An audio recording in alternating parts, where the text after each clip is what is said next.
Voice modulation is an incredibly useful skill to have.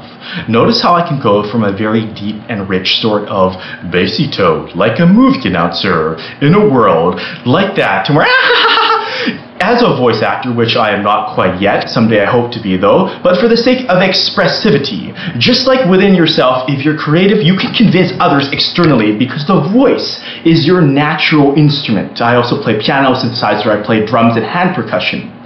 But the voice is with you.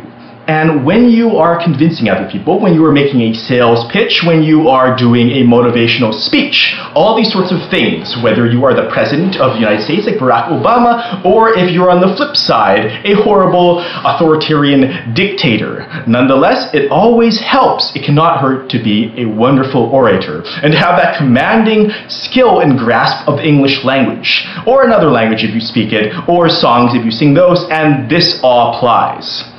The key that I find to expressing myself through voice is when I was a kid, I was greatly inspired and influenced. I listened to many, many great speeches. So this all helped, of course.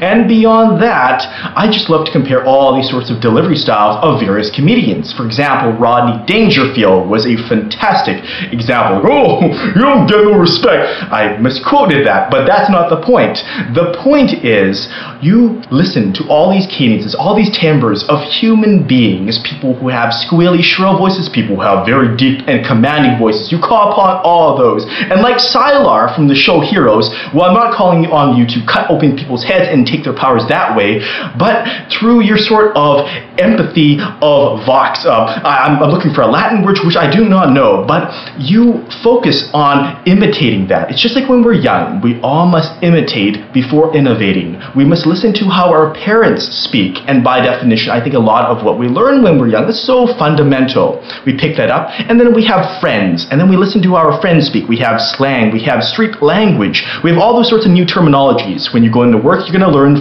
terms that are a bunch of BS, quite frankly, like org chart and Web 2.0. But that's not the point either. The point is, throughout all this, you just keep imitating, and then you can imitate. Then you will find your own voice in this world, and through that, even though you may have an unconventional voice, that's fine, as long as you can express yourself honestly. Like, you will get reactions, you will be noticed, and that is the key thing. Memorability. If someone forgets you, it's a point of long made, then it's like nothing ever counted, nothing ever happened. People must remember what you have done, and I hope it is for good purposes. I hope it is for the best of purposes, using your voice to channel your creativity forth and finding your way in this world. Find your voice.